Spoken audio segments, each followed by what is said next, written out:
Nous sommes de retour, mesdames et messieurs. Nous allons maintenant recevoir un invité que vous avez l'habitude de suivre dans Club 50, mais il n'est pas là pour Club 50. Monsieur Diane, grand frère, confrère, bienvenue, bonjour. Bonjour. Comment vous allez? Ça va très bien. Ça va très bien. Ouais. Il faut espérer, comme les Quinois disent, selon la grâce de Dieu. C'est ça. Donc il faut espérer pour que ça aille. Alors, il faut s'accrocher. C'est parti avec ces droits des réponses parce que les services nationaux ont été cités sur ce plateau de Télé 50 par l'honorable Georges, qui est un élu de Kanyama. Pour lui, il a fustigé le fait que le général Kassongo, qui est le gestionnaire des services, le coordonnateur des services nationaux, a pu ordonner qu'on puisse retirer les engins, les engins qui appartenaient à un autre projet géré par l'entreprise BAB, et il a fustigé cela. Quelle est votre version des faits? Bon, écoutez, nous avons suivi effectivement le député Kazadi Kabongo. J'aimerais vous dire que ce n'est pas la première fois. Cette fois, il est venu sur votre plateau parce qu'il y aurait eu des engins retirés. Mais je vous informe qu'en vers fin 2018, le service national ne venait que de renaître, de relancer les activités. À l'époque, nous avons vu le ministre qui est redevenu député déclarer la guerre contre le général Kassongo Kabwik. Je peux vous montrer des messages soi-disant d'une certaine société civile de Kanyama-Kasese qui ne voulait pas du service national à Kanyama-Kasese. Mais c'était une invention de M. Kassongo. Comment je l'ai su? Je suis ici depuis longtemps, j'ai suivi tout ce que vous avez dit, notamment en ce qui concerne le discours du président sur les informations qu'il fallait recouper et tout ça. Nous avons suivi ce message dans tous les médias. Et heureusement, dans Facebook, il y a quand même le numéro de celui qui a posté qui reste. On l'a appelé. Je lui ai dit, moi aussi j'ai des éléments, des informations contre le général Kassongo. Oui, moi je suis l'assistant parlementaire du député Kazadi. Est-ce qu'il y avait encore d'autres preuves? À l'époque, c'était quoi? On avait retiré quel matériel? Il a dit on a retiré le matériel. Le matériel appartient à qui? C'est le matériel qui appartient à l'État congolais. Ça, l'opinion doit le savoir. À l'époque, alors que nous, au service national, on se battait, on cherchait même de quoi acheter un peu de carburant pour mettre dans les vieux tracteurs que nous avions, eux, ils avaient eu 66 millions de dollars, je crois, ce programme, avec le monsieur Kazadi Kabongo comme ministre. Et ils ont acheté pour le pôle Kassé, c'est 23 millions de dollars. Ils ont acheté quelques engins que nous avions trouvés sur notre site parce qu'ils voulaient prendre Kanyama-Kasese avec son projet-là. Alors que le Kanyama-Kasese existe depuis M. Laurent Désiré Kabila jusqu'au jour. Lui voulait prendre parce qu'il était ministre. Et maintenant, le chef de l'État, ayant décidé de nous ajouter du personnel à travers le Koulouna, nous avons besoin d'autant de matériel. On demande le matériel à l'État, au gouvernement congolais, qui dit non, mais il y a du matériel là-bas, Kanyama-Kasese. Nous avons déjà été là-bas avec 10 députés nationaux. Ils ont vu dans quel état était ce matériel-là. Lorsque j'ai entendu sur votre plateau ici, dit non, le matériel était bien gardé. Nous sommes allés là-bas avec 10 députés nationaux, membres de la commission défense. La délégation était conduite par Maman Colette Tchomba à l'époque. Ils ont vu dans quel état était ce matériel.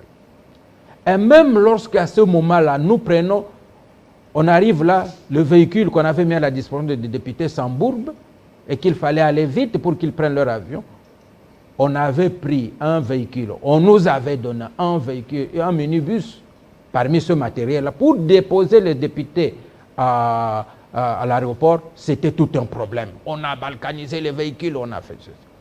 Pour revenir au projet, au dossier actuel, le gouvernement propriétaire du matériel a demandé, le Premier ministre a demandé au ministre de l'Agriculture de mettre à la disposition du service national ce matériel.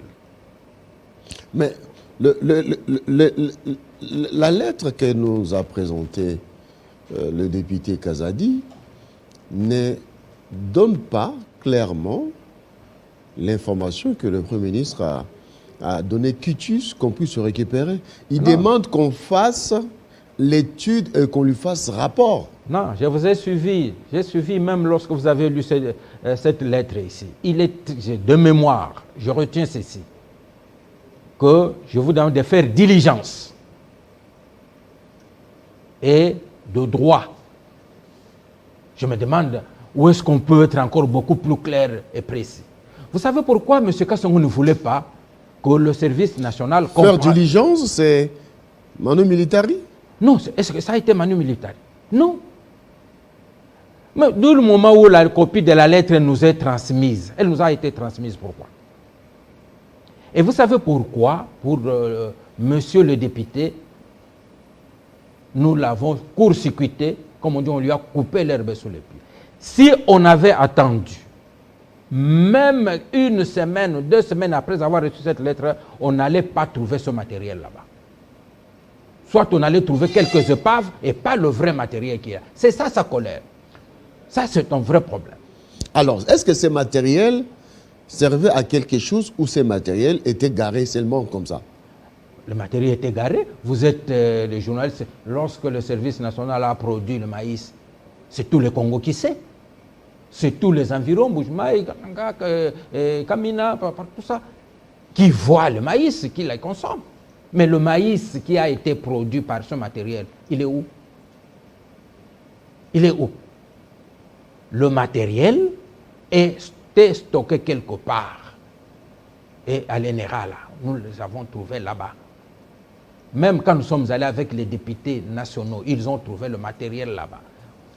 Et quand nous sommes arrivés à Kanyamaka, c'est fin 2018, nous les avions trouvés d'abord garés vers notre guest house à Kanyama, puis ils les ont déplacés là. Donc ce matériel ne travaille pas. Supposons même qu'il travaillait. Supposons qu'il travaille. C'est le matériel qui appartient à l'État congolais et qui appartient au ministère de l'Agriculture. Mais voilà ce monsieur qui était bien ministre... sûr, mais géré par l'entreprise BAB. Eh bien, supposons, géré par l'entreprise BAB. Mais qu'est-ce que M. Kabongo, M. Kazadi va faire là-dedans? Il était ministre de l'Agriculture, il ne l'est plus. Il parle en tant que notable du coin. Ah, non, un notable ne gère... Un député, qu'il soit provincial ou national, a une tribune. C'est la plénière. Il fait question orale, débat. C'est ça son moyen de contrôle. Ce n'est pas de venir dans les médias. Donc, vous sentez très bien ce quelqu'un qui en fait un problème personnel. Et la vérité, c'est qu'il utilisait ce matériel-là pour des besoins personnels. Comme quoi? Nous avons... Comme quoi? Nous avons... Des besoins personnels? Comme oui, quoi? je vais vous dire, nous avons la preuve. Ce matériel était loué.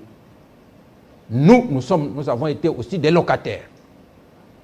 Nous avons loué aussi ce matériel pour quelques travaux. J'ai des preuves. Signé. Donc, ce n'est pas ce matériel qui faisait les champs quelque part. Qui louait, à qui et où allait l'argent de la location?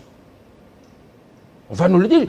C'est une façon, vous savez, quand vous ouvrez une boîte à Pandore, c'est tout maintenant, tous ceux qui contrôlent les finances de l'État, qui contrôlent le matériel de l'État, qu'on sache ce matériel qui a été loué. Nous avons été locataires, nous avons des preuves.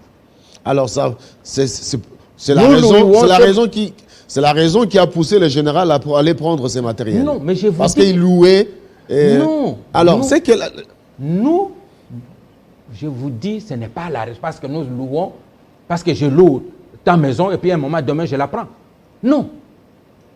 Quand nous avions besoin de matériel, on allait chez eux, ils avaient du matériel, on payait et ils nous donnaient le matériel au travail. Mais lorsque l'État congolais, le gouvernement, le Premier ministre demande qu'on nous remette ce matériel-là, demande qu'on lui fasse rapport. Non. Vous avez eu la lettre. Je vous ai suivi. Très bien. La lettre existe. Je l'ai aussi là-bas. Donc, il a demandé qu'on fasse diligence et de droit.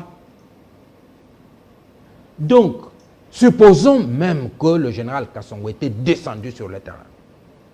Il prend le matériel de l'État. Qu'est-ce que le ministre de l'Agriculture éternel, député et puis notable, qu'est-ce qu'il devrait faire? Mais allez voir le ministre de l'Agriculture, voilà le matériel ici, on a pris. Mais il se comporte comme si c'était son propre matériel. Mais pour lui, même le ministre de l'Agriculture n'est pas d'accord avec l'acte posé par le général Kassongo. Mais ce que j'ai dit, nous attendions... C'est pour cette raison que le ministre a fait même un déplacement pour Kanyama. Non, ça c'est ce que M. Kazadi vous dit. C'est ce que M. Kazadi vous dit. Là où était le matériel, c'est à quelques 25 km, juste là où c'est le cercle. Et pourquoi le ministre ne pas aller à Kanyama Kasese? Pourquoi? Ça, c'est M. Kazadi qui vous raconte des histoires. Si lui, il avait vu que le service national a pris sans en avoir le droit, il allait voir le propriétaire du matériel, que l'État congolais, pour lui dire, voilà, le service national est venu prendre le matériel sans autorisation, il est parti. C'est à l'État de... Mais il a fait une dénonciation publique. Mais il n'a pas fait une dénonciation publique. Il en a fait son problème personnel. Vous savez que la fois passée, ce qu'il avait fait comme menace au général Kassongo, nous allons les combattre même par des moyens maléfiques. Ça se retrouve encore dans les réseaux sociaux. À l'époque, il n'y avait même pas encore problème d'engin que l'État vient de remettre. Alors, il a dit, oui, j'ai suivi. Donc pour vous, c'est des droits que le général a récupéré ces matériels pour les services nationaux. Alors, une question. Les services nationaux n'ont pas d'engin? Je vous ai dit ici. D'abord, je vais vous le dire clairement. Ce matériel-là, c'est du matériel pour faire du jardin. Le matériel que le service... Ce matériel-là qu'ils ont acheté, ça peut vous faire 20 hectares par jour. Mais le service national a du matériel qui vous fait 80 hectares par jour. Donc, mais parce qu'il y a des travaux pratiques avec des colonnes qui sont là-bas. Il y en a qui ont choisi de faire l'agriculture et à manipuler. Il y a des travaux pratiques avec eux et nous avons besoin de matériel. Et nous, on le demande à l'État congolais. C'est l'État congolais qui met les colonnes à la disposition du service national. À ce jour, le service national a exploité combien d'hectares? À ce jour, je vous fais une petite histoire. À la relance, c'est que le bâtisseur même appelle la renaissance du service national. En 2018, vers la fin, sans prévision, sans provision, sans calcul, on a fait 200 hectares. En essai. Parce qu'il y avait un tracteur qu'on avait trouvé, on dit, ah, celui-là, on peut le réparer. On le répare, allez, trouver un peu le carburant pour qu'on l'essaye. Essayez d'élaborer, on a fait 200 hectares que votre service, là, avec ce qu'ils n'ont jamais fait. 200 hectares. Ce qui avait donné 5000 tonnes. Et après, donc maintenant, c'est allé progressivement de 200 hectares à 1000 hectares, à 3000 hectares. 3000 hectares. C'est pourquoi vous voyez aujourd'hui que quand c'était de petites quantités, ça se servait à Mboujmaï, Kananga et dans les environs, Kamina. Mais vous avez parlé de le maïs Mbujimaï. est ici, à Kinshasa. Voilà, vous avez parlé de Mbujimaï. Nous allons prendre quand même cette réaction de ces pasteurs qui se lamentent de voir que le produit agricole du service national vendu à Kinshasa 18 000, mais à Mbujimaï c'est plus cher. Pourquoi? À Mbujimaï, c'est plus cher. D'abord, nous ne vendons pas la même matière. À Kinshasa, on vend le maïs moulu, semoule. Alors qu'en Mbujimaï, on vend en grains dans des sacs. Donc le sac qu'on vend en Mbujimaï, dont vous apprenez le prix, ce n'est pas le même sac qu'on vend ici, le semoule, de 25 kilos. Donc c'est ça la grande différence. On n'a pas encore commencé à vendre là-bas, à l'intérieur là-bas, en semoule.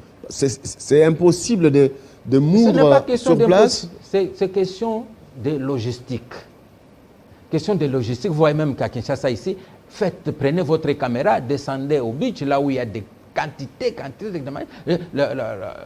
La minoterie qui est là-bas n'arrive pas à rendre le service. À rendre le service comme il veut, parce que la quantité est telle qu'ils ne sont jamais habitués à cette quantité de maïs. Et lorsque le service national, et c'est dans le projet à court terme bientôt, aura sa propre minoterie, vous aurez le maïs partout, moulu, de bonne qualité et en permanence. Oui, à Kinshasa, il n'y a pas longtemps, on avait vu la quantité de maïs. Se vendre à 18 000, c'était très bien dans les camps militaires et consorts. Mais à ce jour, pourquoi il y a coupure de stock? Pourtant, le général avait dit qu'il n'y aura pas coupure. Il n'y a pas coupure de stock, justement. Ça se vend toujours? Ça se vend toujours. Allez, vous êtes journaliste, allez dans tous les camps militaires. Vous trouvez des cantines permanentes. Dans tous les camps, vous allez au camp Kokol, camp Lufungula, camp Colonel Tchatch, Badiading, Kabumba, Mobutu Labango. Dans tous ces camps militaires, parce que c'est l'option qui a été prise pour un premier temps. Nous y allons progressivement. Pour un premier temps, on nourrit ceux qui doivent faire la guerre à l'Est, y mettre fin, que leur famille soit à l'aise. C'est un premier petit geste qu'on fait dans le camp militaire. Les cantines sont en permanence. Donc, il n'y a pas de rupture. Mais pour une fois, lorsque, ici à Kinshasa, vous passez déjà, vous dites, maïs, une fois, on a fait le petit geste, on a vendu au marché de la liberté une fois. La première fois, il y avait un engouement, mais la deuxième fois, nous avions amené une quantité telle que jusqu'au soir, nous étions restés là, les rangs s'étaient vidés, il n'y avait plus personne. Et nous sommes jusqu'à 17h en tout cas, il n'y avait plus personne dans les rangs. Les gens du marché de la liberté peuvent témoigner. Donc, le service national ne fait pas l'agriculture protocolaire comme l'agriculture de M. Kazadi là. Alors, on fait la vraie agriculture et ça résout le vrai problème. Voilà. Est-ce que les habitants, la population des Kanyama est content de la présence du service national dans ces coins? À l'époque, nous avions, je crois même Télé 50 avait publié, voir l'engouement.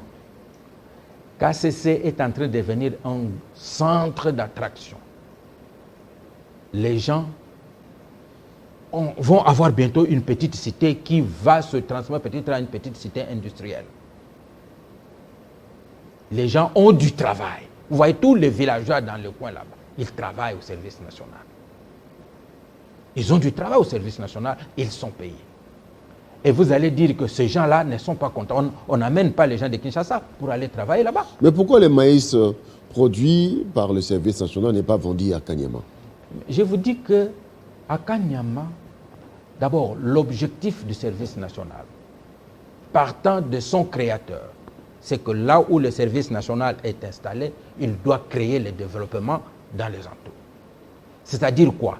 Pas faire des gens qui habitent dans les environs, des gens qui viennent se nourrir aux mamelles du service national, mais qui produisent eux-mêmes, on les aide en leur donnant des bonnes semences, en participant à leurs travaux. À la rigueur, lorsque nous-mêmes nous aurons les moyens possibles, ils peuvent même mettre leurs produits dans les camions de service national ou quoi pour aller vendre pour eux et ils prennent l'argent. Donc c'est ça l'objectif. L'objectif n'est pas de faire manger ces gens. Mais ces gens-là, de les faire manger... Les habitants des Kanyama sont des Congolais. Pourquoi ne pas leur vendre aussi cette production qui est le fruit du contribuable congolais? À votre avis, les faire manger, ça serait comment? Le maïs se vend. Le maïs se vend. Vous ne savez pas que pour un villageois, mieux vaut lui apprendre à faire son champ plutôt qu'à lui faire vendre le maïs. Dans la campagne. Ne prenons pas ce dont on a besoin à Kinshasa, dans les cités, tout ça. Vous croyez que dans l'intérieur du pays, dans les villages... Mais il devait être le premier bénéficiaire de la production. Bénéficiaire comment? Oui. Je vous dis ceci, que le chef coutumier reçoit une bonne quantité. Pas la population. Non, mais je vous dis, donnez-nous, nous sommes ouverts. Quelle est la solution que vous nous donnez pour qu'on puisse aider ces populations? Qu'on leur vende le maïs? Les gens du village. Vous allez leur vendre le maïs? Dans quel village? Les maïs, on les vend dans des cités. Mais les gens du village, le travail du service national, c'est de les aider à produire. Et le service national les aide à produire? Oui, justement. Oui, justement. En faisant quoi? En leur donnant les semences? On les encadre techniquement. On leur apporte des semences améliorées. Et par ces conseils des agronomes et consorts, ils produisent mieux qu'avant. J'ai entendu le député dire ici de comment le maïs qu'on produit à Kanyama-Kasese, le coût de production, on transporte, on arrive jusqu'ici, on vend à 18 000, c'est de la mafia. C'est ça que je l'ai dit sur votre plateau. Qui fait la mafia? Donc c'est le président de la République qui a décidé que le service national n'est pas là pour faire le bénéfice, mais c'est pour aider. Et que le prix, et ce qu'il a dit, ce qui est vrai, c'est que coût de production, coût de transport, coût de manutention, ici, et vendre un sac de maïs à 18 000 francs congolais, moins de 10 $, mais c'est une décision prise par l'autorité suprême du pays. Et le député qui devrait, parce que le député, il n'est pas seulement député de KCC, le député a un mandat national. Qu'on vende à la population de Kinshasa le maïs à 18 000, il trouve que ça ne peut pas se faire, c'est de la mafia. La mafia se trouve à quel niveau? Parce qu'on vend moins cher à perte, parce que c'est cela le rôle de l'État. À la longue, lorsque le maïs, on pourrait même, puisqu'il s'agit des camps militaires, on pouvait même les donner gratuitement. Mais puisque maintenant on les vend moins cher, il estime que c'est de la mafia. La mafia se situe à quel niveau? Et qui fait la mafia à ce moment-là? De la part de ce député-là. Et je vous annonce que la décision a été prise par le chef de l'État. Donc c'est lui qui fait la mafia. Je l'ai entendu aussi vous dire ici, on vient, on prend le matériel, moi, c'est là ce qui montre encore qu'il en fait un problème personnel. Moi qui soutiens la vision du chef de l'État, monsieur, mais la vision du chef de l'État, c'est justement, s'il soutenait cette vision, s'il la comprenait, du moins, il devrait la soutenir en soutenant le service national. Il a aussi dit le manque d'intégration du général Kassongo dans les milieux naturels. À Kanyama-Kasese, il n'est pas intégré. Le service national, c'est comme un cheveu qui tombe dans la soupe. Non, non, moi je l'ai suivi, à moins qu'il confonde les termes. Parce que j'ai dit que le général Kassongo vit comme un poisson dans l'eau. C'est ce qu'il avait dit sur votre... Vous pouvez prendre les termes. Vivre comme un poisson dans l'eau, c'est-à-dire c'est quelqu'un qui s'intègre, qui est bien là où il est. C'est lui qui l'a dit. À moins, dans sa confusion, qu'ils confondent être poisson dans l'eau et autre chose. Donc, c'est pour vous dire que nous avons souvent amené quelques amis de la presse à Kanyama Kasese. Dernièrement, c'était notre ami JR de Okapi et du soir. Mais lorsque le général passe, les villageois barrent le passage pour applaudir. Les villageois arrêtent pour applaudir. Et il va nous dire, non, il ne s'intègre pas. Il veut s'intégrer comment? Vous allez les environs là-bas, l'eau. Ils viennent prendre de l'eau. À Kasese, l'eau des forages. Il veut qu'ils s'intègrent comment? Là, dans les environs, les gens étaient incapables de prendre une bière fraîche. Nous, quand on y allait avant, on allait dans des maisons, vous trouvez la bouteille de Simba qu'on a plongée dans l'eau. Mais les gens de Kasese, vous trouverez aux messes des officiers à Kasese, il y a plus de gens du village qui viennent boire que les gens du service national eux-mêmes. Il veut qu'on s'intègre là-bas. Comment? S'intégrer comment? Depuis le début de l'opération, combien de Koulouna ont été amenés à Kanyama? Oui, nous avons plus ou moins 3000 parce qu'il y a eu 6 vagues, plus ou moins 3000. 3000. Et avant les Koulouna, nous avions reçu ce que nous appelons les rendus, c'est-à-dire les anciens rebelles, les anciens Kamwinansapu, les gens qui venaient des pays du Kivu, tout ça. Et ceux-là ont terminé leur formation. Après avoir terminé leur formation, il y en a qui avaient demandé d'entrer dans l'armée, on les a intégrés. Ceux qui avaient demandé d'aller dans la police, on les a envoyés. Ceux qui avaient demandé de rester au service national sont là, sont aujourd'hui des agents, des bâtisseurs à part entière et leurs noms sont déjà sortis sur le listing, l'État les paye déjà. Il en sera de même avec le Koulouna, qui maintenant se sont spécialisés dans différents acteurs. Et donc ceux qui ont choisi l'agriculture, c'était la raison pour laquelle l'État a demandé qu'on prenne ce tracteur-là pour des travaux pratiques. Oui, M. Diana. Voilà. Vous avez parlé de 3000. À ce jour, combien sont dans ces camps? Toujours plus de 3000 ou bien moins? Ils sont tous là. Dès qu'ils sont arrivés, nous avions connu un petit problème. 15. Avec une certaine complicité à Kinshasa, on a donné l'argent à gauche à droite. Et ceux qui connaissent le coin, il leur était difficile de fuir pour arriver. Et on les a rattrapés. On les a rattrapés, on les a ramenés au camp. Donc il n'y en a pas qui manquent. Pour ceux qui disent qu'il y a eu autant d'évasions pour maltraitance. C'est entre autres. Pas seulement, non, pas seulement de l'honorable Akazali. Pour ceux qui disent que vous le citez. Voilà. Pour ceux qui disent qu'ils partent de ces camps pour maltraitance, ils ne sont pas bien traités, ces Koulouna. Les images qu'on nous montre où on amène Werrason et comme ça, c'est du bluff. Donc je vous dis que nous avions déjà amené 10 députés nationaux. Ils sont allés les voir. Nous amenons des journalistes et nous sommes de temps en temps sollicités par Human Rights Watch, moi qui vous parle. Le Koulouna qui sont à Kanyamka sont mieux que nous, toi et moi. Nous sommes venus le matin ici, comme il fallait être ici très tôt, peut-être on n'a rien pris. Et à midi, on va se débrouiller un petit peu pour aller manger le soir. Mais eux, ils mangent le matin, à midi et le soir. Mieux que beaucoup de gens. Et quand vous le voyez, même ceux qui avaient les visages et qui vous effrayaient, sont devenus des gens fréquentables aujourd'hui. Très, très fréquentables. Bon, dernièrement, vous avez suivi. Le chef de l'État avait décidé qu'on leur donne du loisir, on leur a amené Werrason. Ils ont dansé, chanté et consorts. Ce ne sont pas des gens qui sont en prison, qui sont allés être maltraités. Ils vont au cours le matin. Après, ils vont dans les travaux pratiques.